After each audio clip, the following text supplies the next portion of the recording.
today? Yes. What I just talk to you guys today? Yes.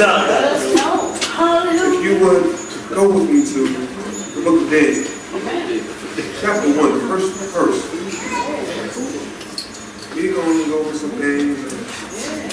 We're going to see how God's hand moves. We're going to get some understanding. All right? Hopefully this will encourage you to move forward, go stronger. We have it, say amen. Daniel, what's Daniel? Yes.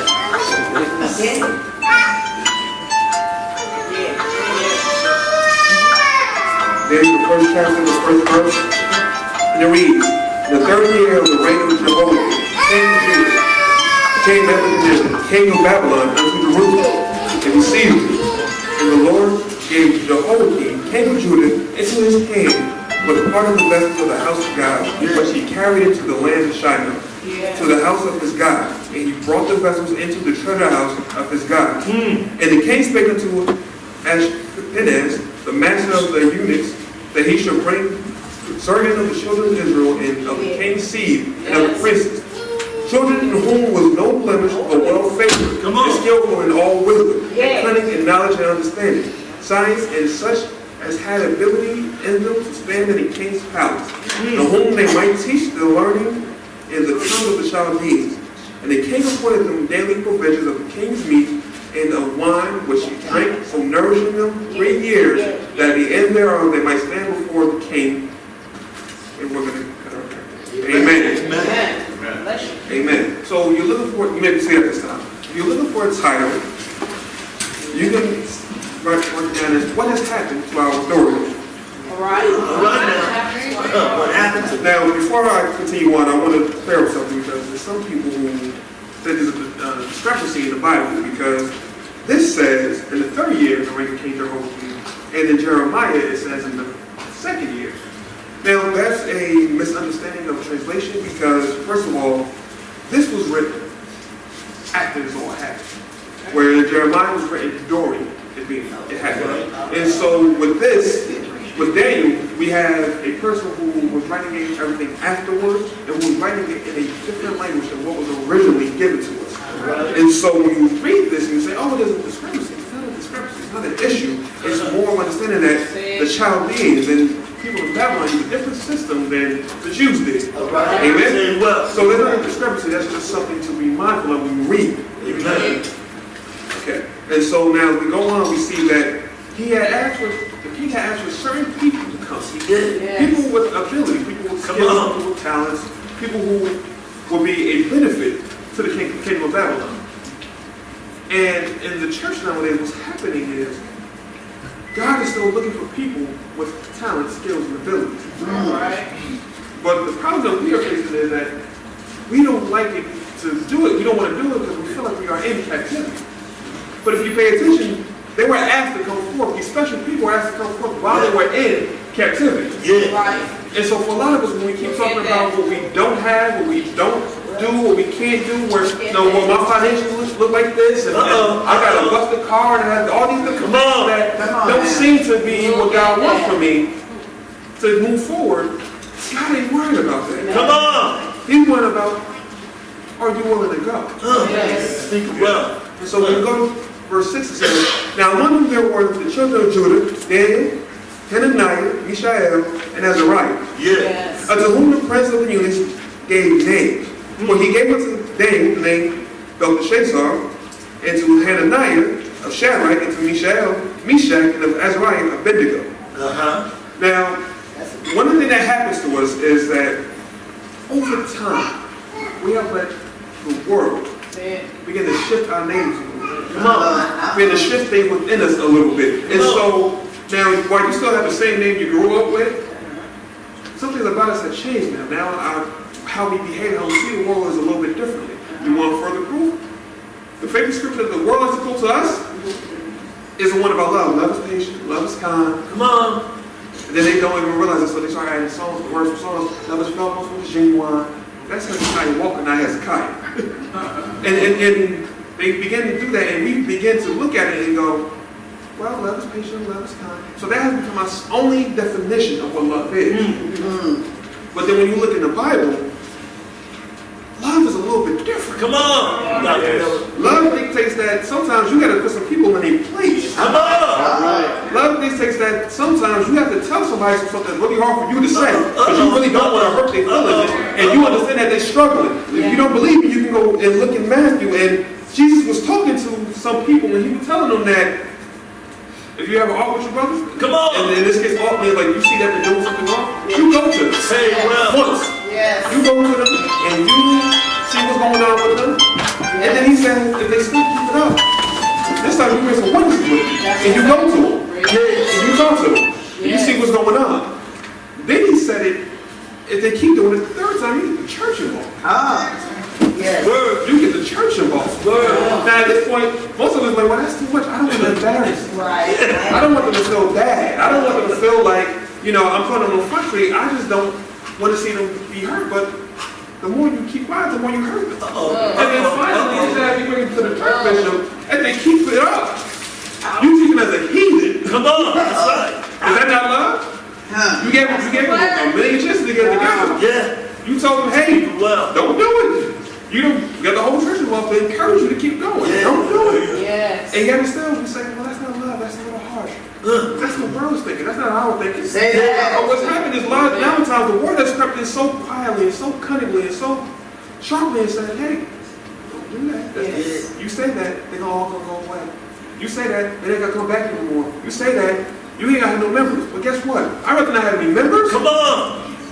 And then I have the whole world thinking that I'm a joke. Because what we don't understand is that the world wants us to believe that we're a joke. Come on. And so when we let them come in and give us one part of the scripture, but not the full part of the scripture, that's what's becoming of us. And that's why it becomes important that we understand what we are reading. And we understand what they are saying. Yes.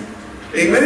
And so when you go to verse 8, it says, but David proposed in his heart that he would not defile himself with the portion of the king's meat, nor with the wine which he drank. Therefore, he requested of the prince of the eunuchs that he might not defile himself. Yes. Now God had ordered Daniel unto favor and tender love with the prince of the eunuchs. And the prince of the eunuchs said unto Daniel, I fear my lord the king, who hath appointed you your meat and your drink. For why should he see your faces worse, like you then, the children which are of your sort? Yes. Then shall you make me in danger of my head to the king. And so now this is the next thing. We wonder what happens to our authority. We wonder what's happening to the people around us and the other believers. We wonder what's going on. Yeah. It's because we keep eating the king's meat. Uh-oh. Daniel said, I don't want to defile myself. Yes. Now when we talk about defile, we have to understand that the Jews had a certain system of things that they eat. Yes, they did. That's why they call it kosher. Because certain things which is clean for them, something was unclean for them. Amen. And so when they became captives, and Daniel and Mishael and the rest of them went in and had this favor, the king said, well, give them what I eat. Yeah. Not realizing that what you eat is a defilement unto me. Amen. And so now in the church, what happens is sometimes, and with some people, we are so busy going out in the world trying to bring that stuff back in. Come on, Dr. Miller. That the defilement has begun to take place. Yes. And so when we talk about trying to be what God wants us to be as a church, it becomes difficult because we're so used to what the world has already given us. We like it because it tastes different, it's a little bit better in some instances, and we feel like we have to continue on with that. Yeah. But anybody ever had to go on a diet before? Yeah. And at first it don't feel good. Come on. And at first you're like, no, I ain't gonna do this. Because you used to have the food you like, you used to eating when you want and doing what you want when you want. You used to take that 12 o'clock run to Burger King, get you some food, that Whopper and all that other stuff. But then the more you can show restraint, the more you can just wait it out. You begin to see some results. Matter of fact, your body begins to change, and in the first 2 weeks where you just crave sugar, you had to have your sugar. You're like, I feel great, I feel good about the sugar. Yeah. Let me make sure I don't go back to that. Yes. And that's the same thing that needs to begin to take place in the Look at church. that. We want to grow, and we want to learn of God, and we want to know what God says about us.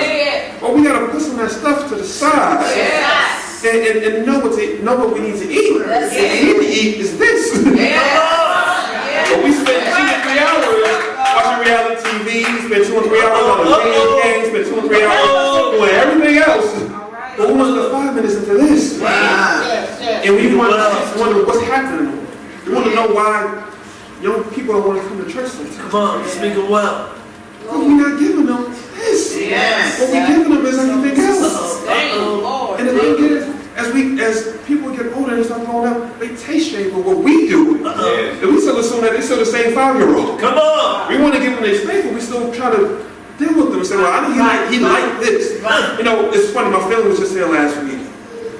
And they got me thinking that how they called me the same nickname since I was a child. Come on.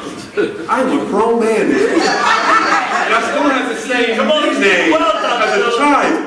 Speak it well. And I'm probably going to have that nickname with them until the end of time. Yeah.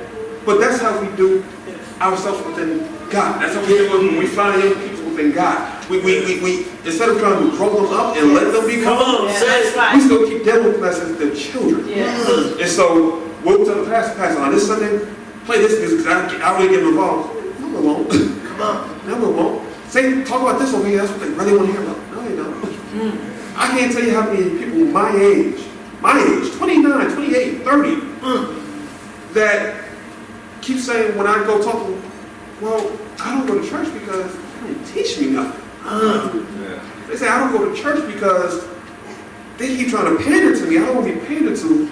I want some stuff explained. I'm around this world one that's tearing me up. You tell me that my faith is supposed to see me through, but what faith do I have? I don't read. Come on. What faith do I have? I don't know. What faith do I have? I come out every Sunday and I don't get nothing from it. Yes. What am I supposed to do then? Yes, sir.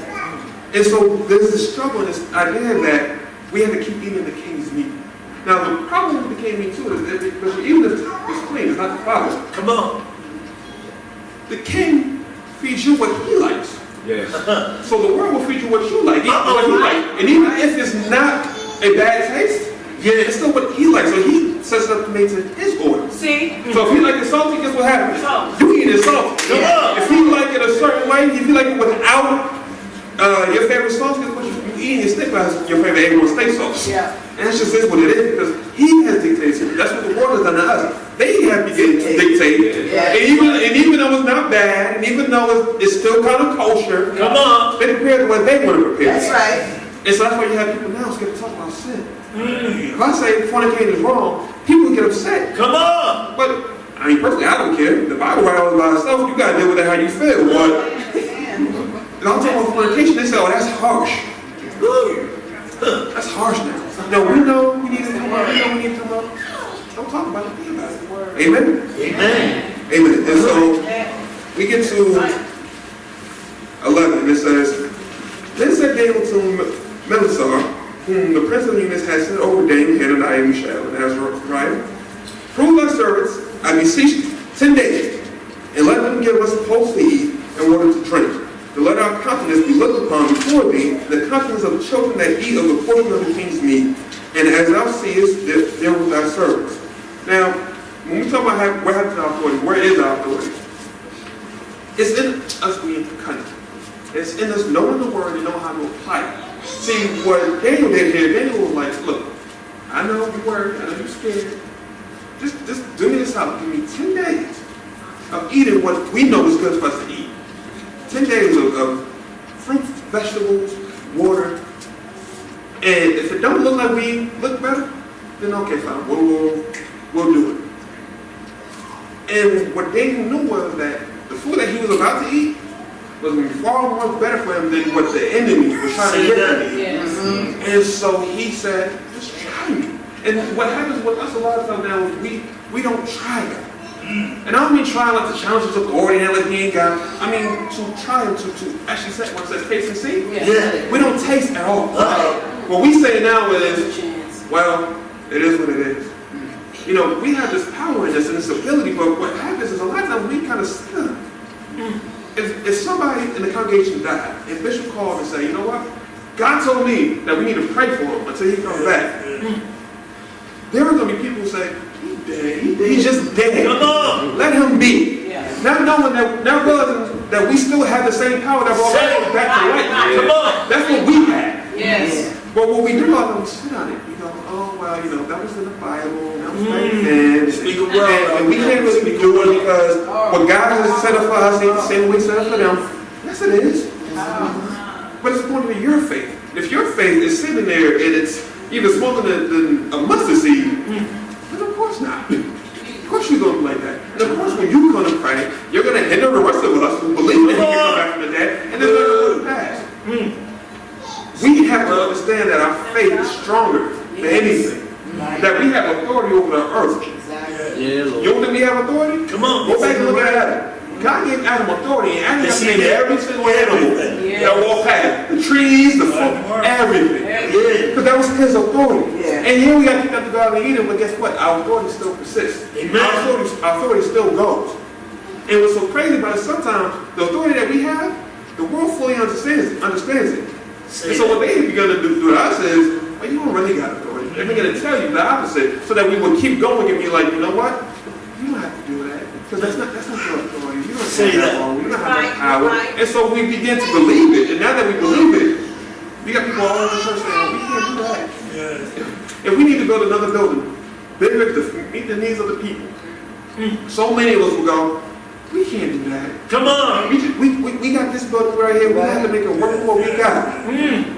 Not realizing that we have the authority that we can go to the bank and tell the bank, you're going to give us this loan. Come on, Dr. And if you not, we got more authority that we won't need your loan. But what we do is we get so caught up in we don't say do things, and we keep eating the king's meat, and we keep doing all this other stuff, and that when it's time to move forward, we can't. Amen. Amen. And then in 13 it says, 14 it says, so he consented to them in this matter and ruled them 10 days. Now at the end of 10 days, the countenances appeared fairer and fatter in flesh than all the children which did eat the portion of the king's meat. And see, and this is the thing. Like I said, we have to try God again. Not ourselves, not the people in the family that got a lot of money. Try God for ourselves. Because when He did this, when the prince of eunuchs consented and he said, go for it, they saw that there's a difference in it. They saw that they were stronger. They saw that they looked better. Again, going back to the diet. If you've ever been on a diet and you've actually changed the way you eat, you didn't have a cheat day somewhere between, you go, oh my God, you look so much better. Oh my God, your face is glowing. Oh my God. It's the same equivalent to being in love for some people. Now, a woman can say, oh, that person, she in love. You can tell, look at her face, she in love. She's glowing, she got a glow about it. It's the same principle, the same concept, but what we do is, we don't know how to translate what happens in the world into us. I found this term about a month ago. It's called axiomatic. Axiomatic means universal truth. It means that no matter where you go, these rules apply. And what I find to be so crazy and so shocking for me, the rest of the world knows the same things that are in here. And they are applying them. And they have succeeded. But here we are with these truths in our book, in our text, with our Messiah, saying these things. And still we don't apply them. Say that. And so what we do is start making excuses. Well, the world loves His own, so of course they're going to succeed. Say that. But it has nothing to do with that. The world loves His own, but we have authority. Authority trumps their love any given day, but what we do is we traded it in to try to match their love. And I get sad because I know people who want to be good Christians, who want to know what to do, but they don't have a starting point. And so they don't have a starting point, but they go out into the world and they keep trying to be good Christians and keep doing this, and they keep failing. Come on. And I'm going to tell the story, and we're going to keep going. 3 or 4 years ago, I went to Hewlett Packard, and there was a group of us. And they all knew who I was. They all knew I knew the Bible, and they all knew I can get down with it. So, not many people tried me, so to speak, as far as when it comes to the Bible. But we had this Muslim guy, and we had this Christian guy. And the Christian guy wanted to evangelize to the Muslims. Now, I tried to warn him, because I had talked to the Christian guy. I said, you don't know enough about it, don't do it. He couldn't help himself. And he went one day, and the Muslim tried to give him a look, this ain't, just go. My man was persistent. The Muslims at me said, Marquise, don't you say anything. And he proceeded for 20 minutes to make the Christian look foolish. For 20 minutes, just made him look foolish. And finally said, well, Christian, want to come in and save you? So I had to come in and put in all the pieces that he was missing. And this is what's going on nowadays. The world has got a hold to everything that we're supposed to know. And because we don't know it, and we want to go out and evangelize, we want to go out and live life. We know we live in a life of people. They still be tearing us apart. Because we don't understand how we're supposed to go anymore. I'm telling you, you get into this Bible, you get some understanding. If you don't understand, that's why you have a bishop. That's why you have a pastor. That's why you have ministers and evangelists. People who understand this word, come to them asking questions. Don't just sit there and go, oh, it's too hard for me to learn. All that thee, thou, this, and thou, goest, and this genealogy, that's all too much. Don't do that. Because you're discrediting your own self. And so when you want to be stronger, you have no strength to go on because you haven't read anything. Amen? Amen. Thus, Melsar took away the portion of their meat and the wine that they should drink and gave them posts. And for these 4 children, God gave them knowledge and skill in all, learning and wisdom. And Daniel had understanding in all visions and dreams. Now at the end of the days that the king had said he should bring them in, then the prince of the eunuchs brought them in before Nebuchadnezzar. Now look at it. 10 days, prove God that what God said was superior within the confines of what to eat and what to do. The head of the eunuch said, you know what? No, everybody eat this.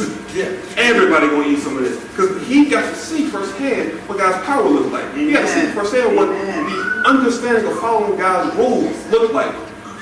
And so now that they switched, the men who stood up and said, we will not be defiled, God had increased in them. He had gave them knowledge, he had gave them understanding. They were able to now interpret dreams and visions and have an understanding. But if they would have just sat down and defied themselves with what the world had to offer them, they would have never grown. And so what I want to say to us is, in order to grow, you have to stop defiling yourself with the king's meat. And spend more time eating what's good for you. Learning what's good for you. Knowing what you need to do and what you can't do. It's the same thing with finding out that you're sick. In order to get better, when you go to the doctor, they say, hey, here's some stuff you can eat. Come on. These are the exercises you should be doing. Come on.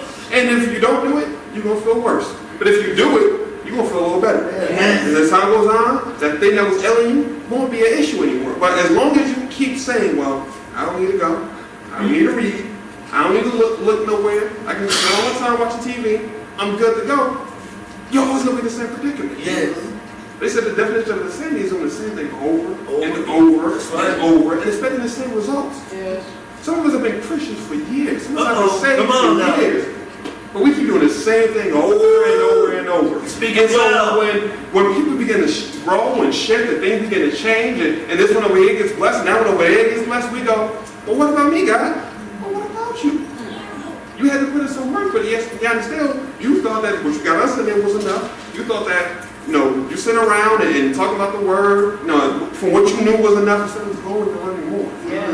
And so now that this person over here is blessed, they done studied to show themselves approved, and they know how to apply it, and they went out and knew that God out of what they say, and that Jesus said, well, everybody on earth, everybody in heaven, and what that really means, and all this other stuff, they done went out and got it.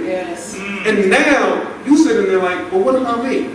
Oh, this don't work. This ain't for me. This ain't for everybody. It would be for you if you took the time. Amen. It's like going to school. I think they said this in Sunday school. It's like going to school. The teacher can get up here and teach all day long. Give you the blackboard and the information and give you videos and give you all this other stuff. But when it comes time to learning for real, you gotta go home and do it. When I started college, they told me, if a class is 2 hours long, you have to spend 4 hours within the week to really get a grasp of what's going on. 4 hours. We in from what, 11:15 to maybe 1 o'clock? That's about 2 hours?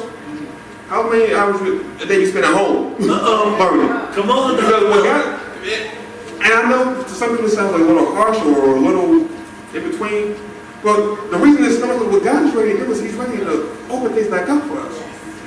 Well, He can't open anything up for anybody without them first being able to understand, receive, and even be able to rebuke the stuff that's coming. Because sometimes we feel like we need to move forward and we're ready. But then you don't do nothing to do it. And then you go out and try to do it and make a fool of yourself. Or you get it over your head and say, I can't do it no more. But that's not what God is wanting for us. And so He's trying to prepare us now by telling us to get in our word. Not having fear. Understanding what we're hearing. Understand what's going on around us, because when He begins to open the door and He begins to set it off for us, we want to be able to go in and follow suit. Not go in and go, okay, wait, hold on, wait God. Because we ain't have time for that. Amen. So, and He can't commune with them. And among them, all was found none like Daniel, Hananiah, Mishael, and Azariah. Therefore stood they before the king, and in all matters of wisdom and understanding that the king inquired of them, he found them 10 times better than all of the magicians and astrologers that were in his realm. And Daniel continued even unto the first year of King Cyrus. And see, that's what we wanted. So in a position now where people come to us and say, that right there is better than every other piece of advice I got so far. What you just said makes more sense to me than what everybody else has been saying. Because to have word in you is to be able to explain it in a way that people will grasp it and go, I got to get more of this. That's right. To have word within you changes your whole entire life. I want to share this and then I'll be serious. In November of last year, I hit a low point. And I had planned on committing suicide. And as it turns out, my weird self, it was because I was getting sick. And one of the rare symptoms is that you get depression. And so now that I know what it is, what's wrong with me, when I begin to feel like that, not only do I rebuke the feeling, not only do I tell myself, I'm not going to do that. I know where to go to my word to see that this trial that I'm going through, this hard time that I'm going through, in this moment don't last always. Because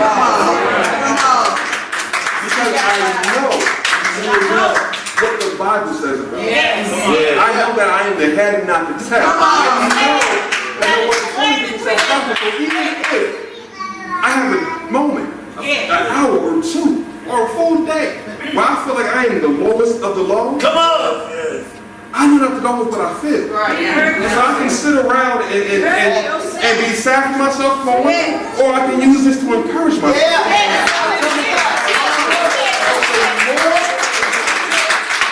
The more we keep looking around and feeling bad about ourselves, the more we keep looking around and saying that I can't get into the Bible, the more I look around and say, this ain't for me, the harder it becomes for you to get into this thing, have a full understanding, and be able to talk to your own self. I have said this many times, Bishop. What do you do when you can't get in touch with this man? That's right. Where do you go? Why do you can't get in touch with one of the elders, or the ministers, or the evangelists, or the other person you think is a powerful prayer word? What do you do then? Who do you go to? If you don't know anybody else, for most people, they'll just sit around and be like, well, I needed this one, and then it come, and then you begin to get all bitter and get salty. But if you would take the time out to read your word, to get yourself with your own prayer life, they are your last option, not your first.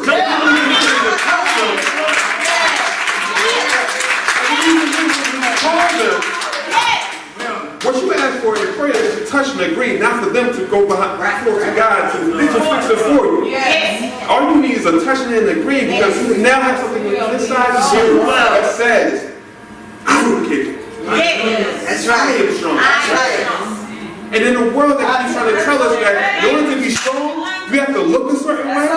And in a world that tells us in order to be powerful, you have to have a certain position. There is nothing like this word. There is nothing like knowing. It's an assurance that you are strong. It's an assurance that Jesus went to the cross for you. That Jesus went to do something something for you, and now because of that, because of your belief in that, you are more powerful than anything that the world has to offer.